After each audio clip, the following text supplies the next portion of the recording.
You are Locked On Rays, your daily Tampa Bay Rays podcast, part of the Locked On Podcast Network, your team every day. Hello, my name is Kevin Weiss.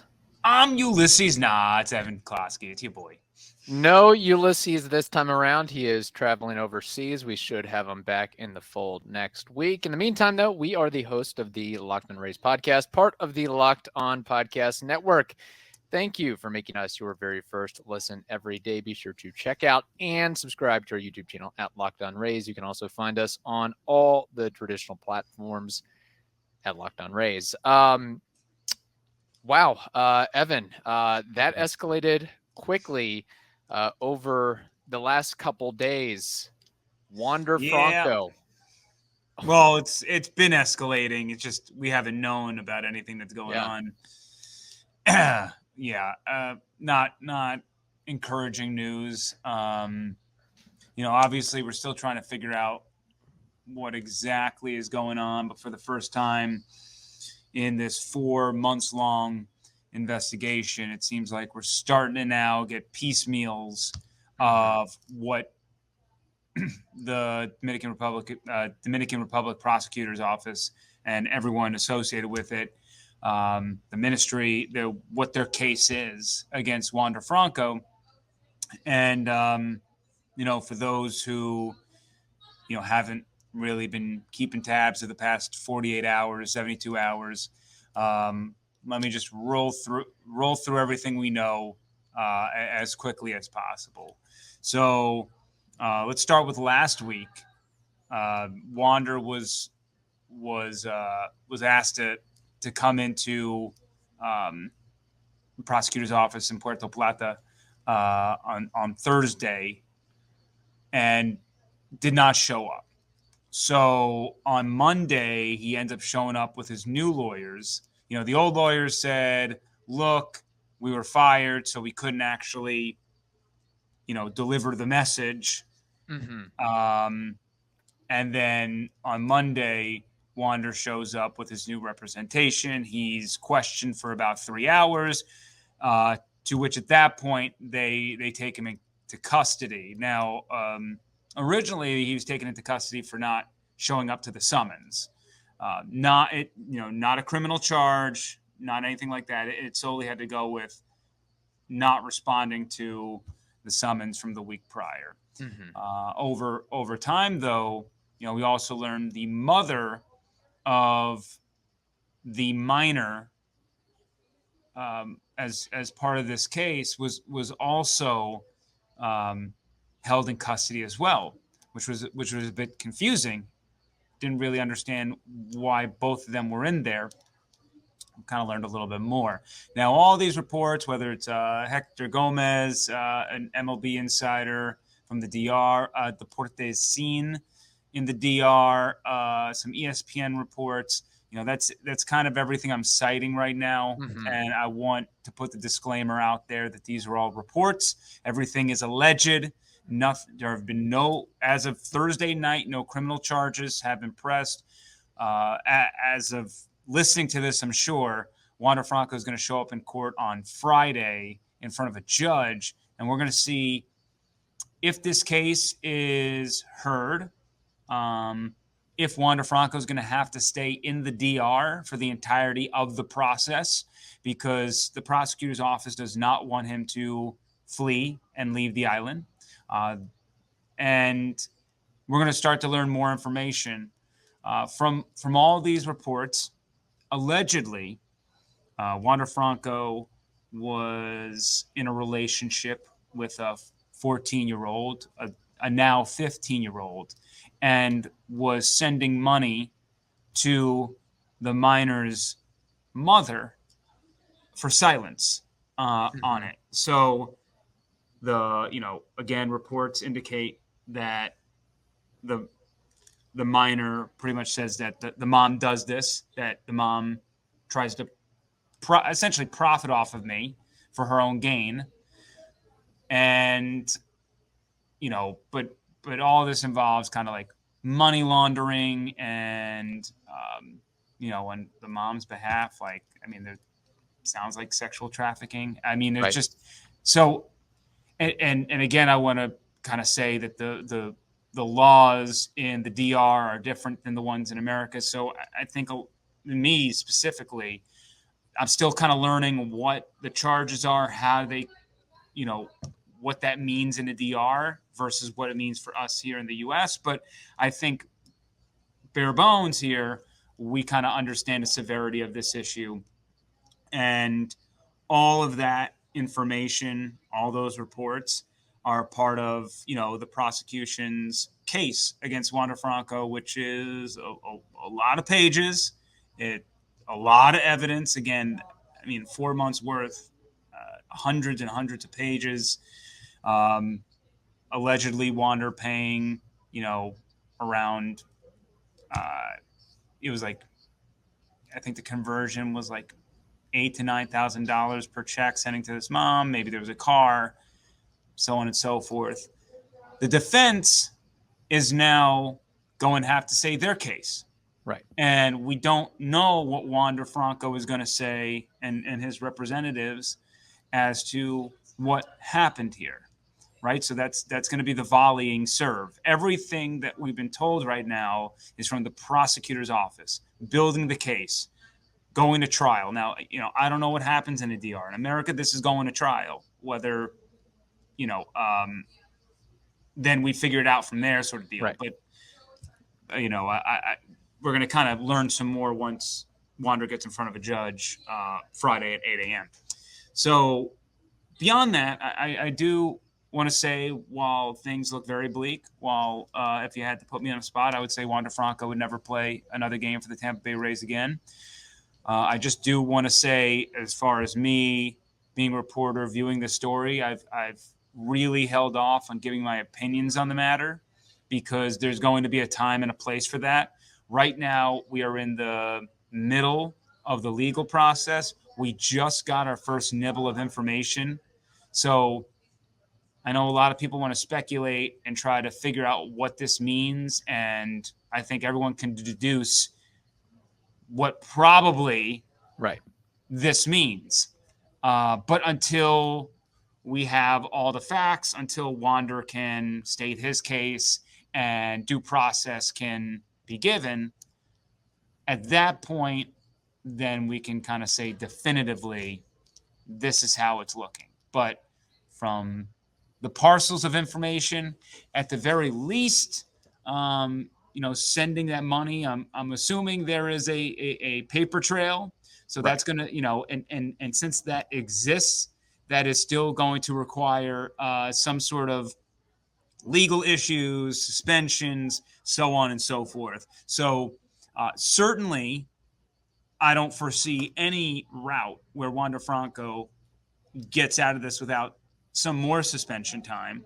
Mm-hmm. And as I said, the more we learn, the more we hear, the more and more likely it does seem that we won't see Wander Franco with the Rays ever again. So we'll just kind of, my opinion, leave it from that's all we know at this point. And Wander Franco will have his day in court and he'll be able to present his case as to how this all happened. The best lawyer or lawyers that money can buy. We know that Wander certainly has the bankroll to be able to afford some quality, I would think, attorneys. We have more to discuss, but first we have to tell you this. That is the wrong read there. Let me get the correct one. Game Time. There we go. Game Time is the only ticketing app. Usually Ulysses takes care of that. So I'm trying to fill in here. I'm pinch hitting. Game Time is the only ticketing app that gives you complete peace of mind with your purchase. See the view from your seat before you buy so you know exactly what to expect when you arrive. All-in prices show your total up front so you know you're getting a great deal before you check out. Buy tickets in seconds with a couple taps and you are set. Take the guesswork out of buying tickets with Game Time. Download the Game Time app, create an account, and use code LOCKEDON, LOCKEDON, for $20 off your first purchase. Terms apply. Again, create that account and redeem code LOCKEDON for $20 off. Download Game Time today. Last minute tickets, lowest price guaranteed. Evan, just kind of a big picture question in terms of your sports broadcasting, sports journalism career spanning, I suppose, college, Texas, Washington, Florida. Is this, or could this shake out to be the most quirky, scandalous, crazy sports story that you'll have ever covered up to this point? I would imagine there's some others that probably pop up in your head over time as well, but it's just wacky. I don't know how else to explain it. This is like made for a Netflix, Hulu documentary, whatever you want to say. Yeah, I mean, I would have to really think about that. Look, I don't know how wacky it is, in my opinion. I mean, we live in Florida. We get some real wacky stories. That's true. Florida man. This, at the face of it, allegedly, reportedly, this is a guy who had a sexual relationship with a minor and then was a celebrity. And what is allegedly reportedly saying is he was shuffling hush money. So we've heard these kind of things before. Just when it comes to really the Rays organization, and even kind of like think back to the lighting organization. It's been a while since really the Buccaneers have been in any sort of thing like this. But again, this isn't just like a run of the mill 25th, 26th man. I mean, this is when healthy, when playing to his potential. He's future Hall of Famer. He's one of the top handful players, most electric players in all of baseball. With $180 million contract. Yeah, I don't know. So I wouldn't say that wacky is the word that I would use. I think it's one of the more disappointing stories that I've covered because and let me say this, Wander's no victim here if everything that's reported is true. I'm not, going to play the world's smallest violin for someone who, if he did commit these, have a sexual relationship with a minor, and that is proven to be true, and the due process is played out, and it happens to fall that way. I'm not going to feel sorry for him. But it is, and certainly our thoughts are with the minor, who not only has to deal with whatever, sexual relationship that Wander had with her, but then also whatever the mom was doing to profit off of her. So there's a lot of sad realities to this story, baseball not being at the top of them. But this is Locked On Rays, so I do want to say, and I've said it on Twitter too before, we're allowed to talk about the baseball impacts of Wander Franco not being a part of the team, while also recognizing that Wander Franco's baseball prowess is not the most important part of the story. So I just want to put that out there when talking about this. We're not in a, we're not in a bubble here. We're not in a bubble here. Yeah, we're not in a bubble here. We understand the severity of the charges. So it's just, it's really unfortunate because, this was a Hall of Fame type talent. That's what he was billed as. Go look at the list of number one overall prospects by Baseball America back-to-back years. It's a very, very short list. I know that Buster Posey, I think, was Buster Posey the last one to do it. I remember when he got called up what it was like, but I want to say there were a couple like maybe other Bryce Harper. I don't know. Bryce Harper, that's another one. Yeah, for sure. Yeah, Bryce Harper, Buster Posey. Yeah, those are the kind of names we're talking about. So that's kind of what we were expecting. And for a Rays franchise that really doesn't spend money and invest in players long term, they were able to get what seemingly felt like a pretty good deal for a Hall of Fame talent to give him money, to give him the security of money, even though that was probably going to be a deal in the long run. So, this does really alter if Wander Franco is done for with the Rays and with Major League Baseball, which remains to be seen. But if, and we're going into the hypotheticals, if he's not ever going to play a game with the Rays again, the Rays need to shift their focus on what the future of this franchise is going to be, because you went from having a pillar in this lineup offensively and defensively to now really having to search for the long-term answer with like the stout bat, something this franchise hasn't often found, so it will mean really focusing in on prospect Carson Williams to, be the future of this franchise as far as that shortstop position. And it does mean in the short term, you are going to have to watch Taylor Walls man shortstop with some platoon duties, I'm sure. But I'm sure if you're Eric Neander and company, you see Carson Williams, he isn't too far away. I do have questions about his approach getting, once he gets to the major league level, he's going to strike out a ton, but the glove is beautiful. You just have to hope that it's a little bit, the bat's a little bit more advanced than what Taylor Walls has provided the team the past couple of years in that sample size.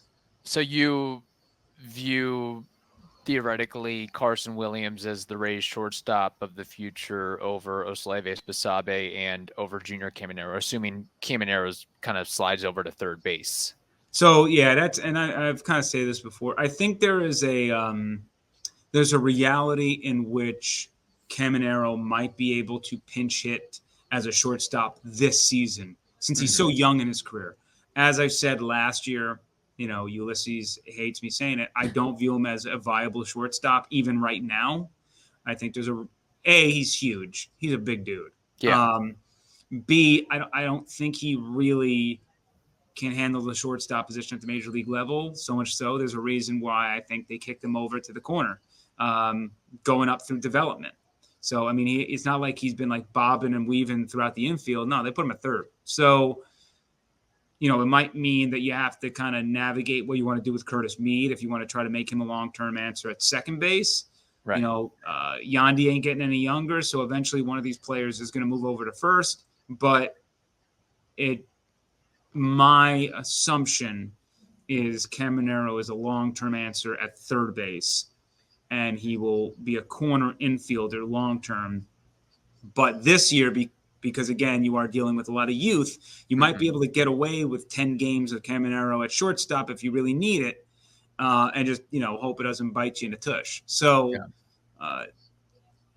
Carson Williams, to me, he's back-to-back minor league defensive player of the year for the Rays. The glove is ready. It's everything else. It's the approach. He's shown flashes. He's gone on significant hot streaks and cold streaks. You're going to get some strikeouts, but he's an electric player. A former first round pick of Tampa Bay. And I don't think there's any issues with handing the reins over to him in the middle of the infield. And, a lot of Rays fans have fallen in love with glove first players. You just have to provide a little more bat than Taylor Walls, because, the fan base loved Kevin Kiermaier. It loved Brett Phillips, right? At some point, Brett wasn't doing enough with the bat, but the year that he did, I mean, you didn't really care that he wasn't smashing the baseball left and right. He was doing little bits of complimentary baseball. So, and not to mention Carson Williams has speed. He'll be able to provide maybe 20 stolen base potential. There's a lot to like with him. And again, he's one of those athletic freaks that the Rays have invested in for the past 4 or 5 years in their draft. All that said, he's no Wander Franco on the field. He is not, there is no. And again, just putting everything with the case aside for a second, just as far as baseball talent is concerned, I don't know if the Rays will ever have a talent like Wander fall into the laps again. He is that special of a baseball player, and sure, if the story as much turns as out, we want Junior Caminero to be the next Wander Franco 2.0, even he doesn't have the robust skill set and ability that Wander has or had. yeah, and I agree with that. I mean, you got to remember also with Caminero, while he is a highly coveted prospect, one of the best in baseball, and we are all very high on him, and for good reason. His success has been very short in the grand scheme of things, right? I mean, last year he advanced through 2 levels and then showed up to the major league level because at a necessity. But I mean, he dominated. He completely dominated all year long. But you have to wonder: is that going to be a continuation? Is he that same player next year, or was this like a career year for him? Right? Mm-hmm. We don't know that answer yet. With Wander, we knew what he was like all the way through. Right. He was this when he entered, and then he was outside of a huge slump last year. At one point, I mean, the guy was turning into probably at his peak a bona fide 300 plus hitter. I mean, with the new rules, 40 some odd stolen bases, as he was starting to steal at a crazy clip that really he had never done in the minors before. And the doubles would have been outstanding, and there was still the potential of maybe him developing that power and getting to 20 home runs. So, I mean, truly a 5-tool player, and, would have been, is currently, however you want to frame it. Maybe a 6-tool, the 6-tool putting butts in the seats. He can, he has that electrifying quality, I guess you could say. Yeah. I mean, long term, you would hope that would be the case. And, you would hope that the Rays would continue to invest into players who have that ability with the fans. And you still got guys like Wander, Randy Arozarena, Yandy Diaz. It's just whether the fan base, everyone rallies around Randy. It's just sort of the other pieces where are people going to gravitate towards them because that you got to meet 2 requirements. You either got to be the mouthpiece and always in front of the media and kind of being the spokesperson for the team, or your talent's got to carry and win the day. So we'll see. All right.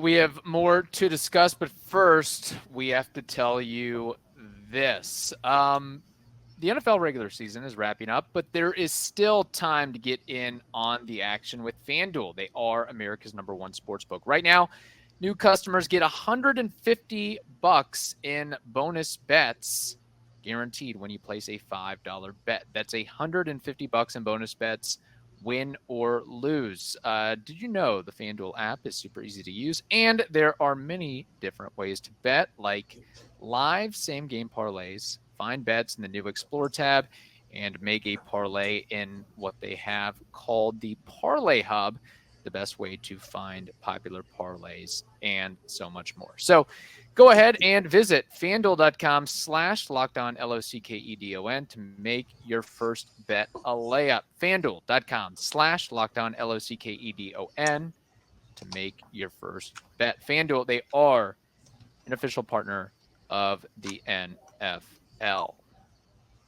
All right, Evan, we're going to bypass our soon-to-be recurring segment, Closky on the clock, and trivia and war. I might have a quick trivia question. We'll see. But obviously, the focal point here is the Wander Franco developments, news, and updates. In your heart of hearts, and I know it's still all speculation at this point, and quite frankly, too soon to tell. I personally think he'll never play another game in a Rays uniform, whether the charges are shot through, whether he's convicted or found innocent or gets off scot-free, like whatever the outcome, I don't know if he ever plays. I think the Rays are already trying to determine an exit strategy from the contract and him on a Rays roster. But where do you stand on this? Yeah, I mean, the Rays do. First off, this is very the Rays don't deal with this stuff, right? Yeah. They're very big in the culture. Rarely do you ever find their players in trouble. And let's not forget that Wander Franco was called a bad teammate by his manager 2 months prior to all of this happening. So, and I'm glad you brought that up, not to interject too much, but that is something Ulysses and I have speculated previously, is maybe Wander knew or something was going on where obviously personal life, personal issues, matters off the field, distracting him on the field, maybe going into a slump and maybe taking that off the field baggage into the clubhouse and tempers flaring, so to speak. Possible, pure conjecture that I won't take a part in. But okay. Regardless, it's, the organization was having problems with Wander Franco before the real problem started. And let's say all this is a farce and he gets off scot-free, right? Then it would provide the Rays maybe a possibility of trading Wander, I would say 70 cents on the dollar, to a team that would take, his talent and just will take anything, like it's one of those things where, if he's going to have, he'll still probably have to serve a suspension regardless of how this turns out. But, you would just try to get something of value. Right. Because at this point, for a team and an organization that constantly turns great players into more great players, and that's how the system functions, they're just they're going to have to take an L on this one. And I think that's what the realization process is that we had probably one of the best players to ever wear a Rays uniform, and it turned out like this, where we're not even going to have the on-field moments. We're not even going to get the prospects in return. Just a straight-on blank burger. So that's and they're hoping that, even, if nobody will take him in a trade however it shakes out, there's been a lot of discussion as well about trying to void the contract or get Wander on cause so they don't have to pay him the remaining $174 million. And something that friend of the program, David Sampson, brought up on his respective show was that the crimes or alleged crimes took place in the Dominican Republic. And I don't know if I have not seen Wander's contract, so I can't state this, but and that's the possible wrinkle is something happened in the Dominican Republic versus stateside that might make it more challenging. And there's going to have to, they got to sort through all the legal options. I'm pretty sure that if you ask the Rays, they can just void it right now. They would, and just, but there is, again, that's, we're putting a little bit of the cart before the horse, because what needs to happen is due process and everything figured out in the DR, what he's charged with, what's going to go on there. Then you got to go circle back to the Rays contract after all that's figured out, and then see what the team can do about that contract. Because, I cannot imagine that Stu Sternberg is going to pay that money to Wander Franco for sitting in a jail. So if that's what ends up happening, it's a little bit too complicated to figure out the cause and effect and what this is going to mean to the Rays organization. I just think broad strokes picture, my hunch, guess, just like everybody else's at this point, we probably saw the last of Wander Franco in a Rays uniform. As for people who want to talk about his future in Major League Baseball, I think that remains to be seen. He is very, very young, and who knows, in 3-4 years, if there's a team out there willing to give a second chance to a phenomenal talent. We have seen it time and time again in professional sports. So I'm not someone who's going to try to say this, you're going to read it on apps and stuff. People are going to try to write the course of the future. And I don't know what that's going to be. But at least for now, we can make the opinion that he's probably done in St. Pete. So we'll see if that changes. Again, everything is just going on based on those reports from the 3 sources I said at the top. Everything, no criminal charges have been processed. Wander still has to state his side of the story. So all that still has to happen. And then I think once we know even more information, we can have more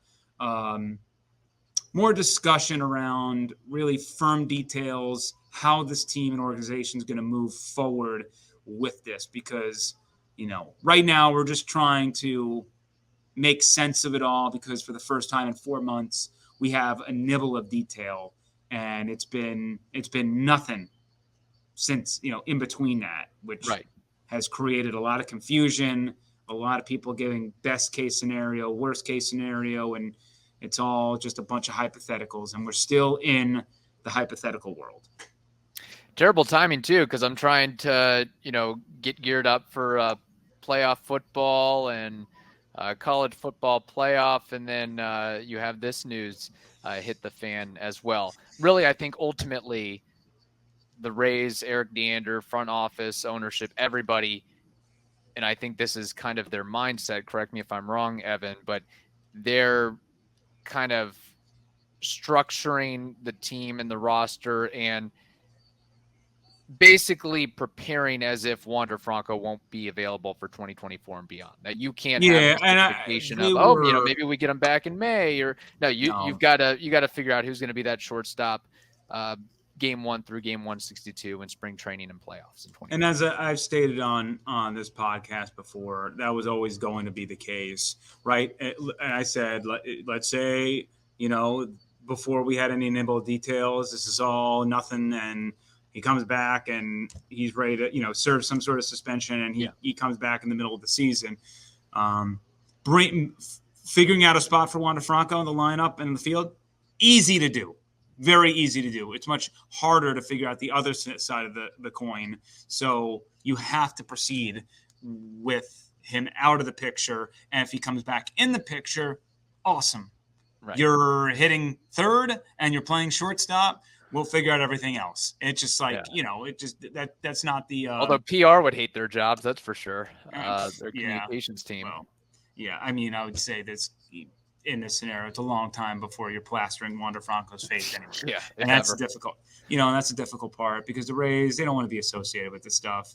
They're not an organization that really gets entangled into these issues. So it's a little bit of new territory for them as well in kind of how to dance around this, especially for an organization that doesn't want to spend the amount of money of other teams, and you're looking down the road and you got $30 million committed to something that you might have nothing out of, and that's a potential big issue if they can't get out of the contract, which we'll worry about that day when it comes. Right. Look, I mean, they've just kind of looking back on it, they had enough of a controversy with, certain number of players not wanting to participate in uniform colored hat during Pride Night. Like, just imagine Wander Franco. Okay, we're bringing him back after all this, which I should note, I don't know if we concretely pointed this out, but prosecutors in the DR are alleging that Franco had this physical relationship with the 14-year-old girl in the winter of 2022 when Franco was 21 and had already played 2 seasons in the majors. This wasn't because at the time when, news or reports of this came about, and I guess it was August, this past summer, that, maybe he was 17 and, just starting his pro career, and the individual was 14, and, there's a 3-year difference. They're both teenage. No, this, 14, 21-year-old relationship. Allegedly. Yeah. So, yes, it's It's tough. Man, it's just a really difficult situation, and it's exacerbated by the fact that it's all happening in the DR. They're certainly making this a prominent case for them. First off, it's called Operation Out 27, this whole investigation. Two, there was the video of them like sending the case files to the judge, with all these armed guards around it. Like there's no digital footprint of this stuff, that's purely for video, right? To show just how much they have. Yeah. Tactics that Americans use too all the time. Just saying that this is a premier case down there and it is being taken very seriously. So, and you mentioned kind of the LGBTQ stuff that happened a couple of seasons ago. While that was unfortunate and certainly a PR issue, it was nothing illegal done there. That's just a difference of opinion. St. Pete being as pro LGBT as it is, not a good look, but certainly an apples and oranges compared to what this is. I mean, every organization goes through that kind of stuff. Like no organization in professional sports doesn't step in crap at some point. You just are. Like any business, you step in crap just because it's impossible not to, really. So especially at the length that you have, maybe you don't step in crap for a year, 2 years, 3 years, but at some point you're going to step in crap. So, like the Rays, maybe it's once every 5 years. Athletics, it's like once a week, Yeah. Well, that organization's run certainly is. Locked on Athletics, I'm sure has a lot to say about that, but it just, this, as far as this situation goes and the severity of it and what potentially could happen, this is a, pretty significant deal. And the Rays are not like the Dodgers, who can just say, all right, Trevor Bauer, take your money, go, get out of here. Right. Like that's not how the Rays are going to do business. So it is multi-layered, and there still are just too many questions to really perfectly sift through everything that I'm sure you all want to hear out there, and me to lay down a framework, a blueprint, a guideline of where this is going to go. I can guess, but I think that would be irresponsible of me. All right, Evan, where can people find your wonderful work? Yeah, you can head to @eClosky WTSP on the X, formerly known as Twitter, @eClosky on Instagram. Head to 10tampabay.com. The Buccaneers fighting for a divisional title this weekend against the Panthers. We got our Blitz episode previewing that matchup, 8:30 Sunday mornings on 10 Tampa Bay. You can find us on our 10 Tampa Bay YouTube page, 10 Tampa Bay Plus app, and respond to me on Twitter, interact, so on and so forth. I'll respond 99% of the time, as long as you're not a jerk. Very good. Finally, and totally off topic here, who wins the college football national championship? I hate the cheating Wolverines and the pride of Dade City, Washington Huskies. I am rooting for Washington. As a proud Ohio State alum, I am ferociously rooting for the Huskies. My fiance is a Washington State grad. She is going to be rooting for Michigan. We're a divided household. But I do believe that Michigan's going to win this game.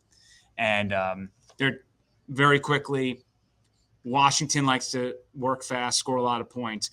You better have a good defense, because Michigan is going to slow down the clock. They're going to run it down your throats, and they are going to use their big offensive line to tire you out. So maybe Washington's leading in the first quarter. Maybe they're leading at halftime, but the third quarter and the fourth quarter is usually where Michigan kind of steps up and kind of grinds you down. And I think that Michigan's going to wear down Washington. And I don't know if Washington's going to get enough possessions to really take over this game offensively. So give me Michigan 33, Washington 23. I'm really rooting for Mike Penix. The pride of Dade City, the pride of Pasco County. He's going to be in the MLK parade in Dade City the weekend after. Oh, the weekend. I thought he would be in the weekend. I thought he was going to be the Grand Marshal this weekend. Well, it's MLK weekend though. Oh, so he's doing two parades? Or maybe I got maybe I think you might have the dates mixed up. I thought it was the 13th. You might be right. I was told something different. I was told that he's going to be there this Saturday. But oh no, there's no way he could be there. So that's Saturday what I was saying. Okay, I was saying this, dude. I was saying this all day. I'm like, that sounds crazy to me. That sounds crazy. I was like, and he called. He's like, no, he's going to be here. I'm like, what? He's going to be here? No way. I was like, that's crazy. So okay, on the 13th, yeah, the Saturday after the national championship. I wish you could have heard the conversation I had at work like 4 hours ago, where I'm like, I'm like, I don't think that's happening. Yeah, they might have pushed the news out a little bit early because people I think got that impression that he's going to be there in town this Saturday. So yeah. Okay. No, but regardless, it'll be a cool sight to see for sure. I think we'll see some nice spirals from him in the championship game. But anyway, good to hear your take on the Wander Franco situation and football as well. I'm sure listeners have comments and takes of their own. Hit it in the YouTube chat, hit it in the YouTube comments, and definitely want to hear what Ulysses has to say on this too. So, all right, we will catch up with you on Monday. Hope you all have a wonderful day. Stay safe, and we'll talk to you soon.